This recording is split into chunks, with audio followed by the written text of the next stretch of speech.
Alder is masculine, ruled by the planet Neptune, the elements fire and water, and multiple deities including Bran, Apollo, Orpheus, Cronus, Arthur and Guinevere, Circe and Odin, and is one of the sacred trees of the Druids and represents the fourth month in the Celtic tree calendar.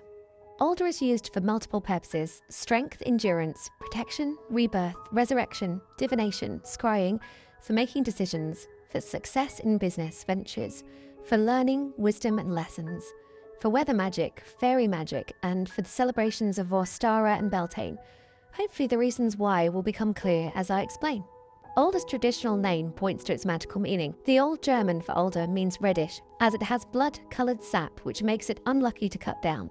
Alder is associated with both the shield and the sword. Its sap reminds us the skill of knowing when to take a stance of defence or attack, intent being the key to success or failure, usually in a business venture. The tree teaches us that wisdom of decision-making is to know when to stand strong and challenge things with courage, and when to have compassion, generosity of spirit, and to hold our peace. The older month, called Fern by the Celts and pronounced Ferin, is a time for making spiritual decisions, magic relating to prophecy and divination, and getting in touch with your own intuitive processes and abilities, hence its association with Odin, the all-knowing. Alderwood properties allude to its elemental connections. Alder grows in liminal spaces between water and land, and is resistant to water, and unlike other wood, goes hard when soaked, and therefore is used to make bridges. Its bridge connection explains its association with Bran, who spanned over water. This liminal space between land and water is seen as a gateway to other realms, hence Alder's association with fairies and the protection of those passing from life to death. Alderwood burns incredibly hot and makes the best charcoal.